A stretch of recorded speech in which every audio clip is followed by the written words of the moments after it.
என்ன அங்க பாத்துட்டு இருக்கீங்க? மேடம், பாஸ் ரொம்ப நேரமா தனியாவே பேசிட்டு இருக்காரு. என்னன்னு தெரியல மேடம். சிஸ்டர், எனக்கு தெரிஞ்ச ஒரு நல்ல டாக்டர் இருக்காரு. அவர் வேணா போய் பார்க்கலாமா? ஐயோ, என்ன? என்ன சிஸ்டர், தனியா பேசிட்டு இருக்காரு. யாராவது பார்த்தா என்ன நினைப்பாங்க? யாருமே இப்படி நினைக்க மாட்டாங்க. சரி, நான் வரும்போது மீனா கால் பண்ணிருந்தாங்க. என்னவா உங்களுக்கு? இன்னைக்கு ஸ்கூல்ல இருந்து கிருஷ்ணன் நம்மள போய் கூட்டிட்டு வர சொல்றாங்க. அவங்களுக்கு வேற வேலை இல்லையா? அந்த பையனுக்கு பேபி சிட்டர் வேலை பார்க்கறது நம்ம வேலையா? ஓவரா போயிட்டு இருக்காங்க. மனோஜ், என்னால முடியாது சொல்ல வேண்டியதானே? இல்ல மனோஜ், நான் சொல்றது கொஞ்சம். நீ எதுக்கு அவனை சப்போர்ட் பண்ற? போக முடியாது, விட்டு.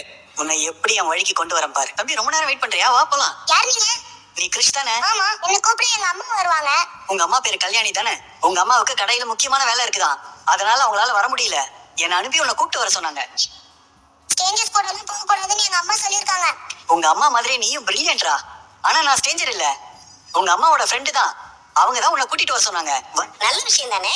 அவனே பணமா போயிட்டான், அப்ப எதுக்கு நீங்க எல்லாம் கவலைப்படுறீங்க? உங்ககிட்ட யாராவது கேட்டாங்களா? பேசாம நான் சொல்லிட்டேன். போடா. ஏய், நீ ஸ்கூலுக்கு போனியா இல்லையா? ஏய், ஸ்கூலுக்கு போய் காலேஜுக்கு போயிட்டு படிச்சு முடிச்சு தானே இப்ப பிசினஸ் மேன் ஆயிருக்கேன். மனோஜ் விளையாடிட்டு இருக்காத, அடிச்சு மூஞ்செல்லாம் உடச்சிருவேன். டேய், அதான் சொல்றேன்ல, நாங்க போனோம் பார்த்தா இல்லன்ற. ரோஹிணி, ஸ்கூல் ஃபுல்லா நல்லா தேடி பாத்தீங்களா? வேற யாராவது பையனை கூட்டி போறது பார்த்து சொல்ல போறாங்க. எனக்கு பணம் எப்ப கிடைக்கும்? சொல்ற நம்பருக்கு நீ ஃபோன் பண்ணி பணம் கேளு. இத விஷயம் கடத்திட்டியா? இப்போ என்னதான் வேணும் உனக்கு? நான் தான் முதல்ல சொன்னேனே, பணம் தான். 2 லட்சம். 2 லட்சமா? உன்னால முடியும்னு எனக்கு தெரியும். எதுக்குடா இந்த தேவையில்லாத வேலையெல்லாம் பாத்துட்டு இருக்கீங்க? எவனோ கடத்திட்டு போயிட்டான், போலீஸ் கிட்ட சொல்லிட்டு பேசாம விட்டுற வேண்டியதானே.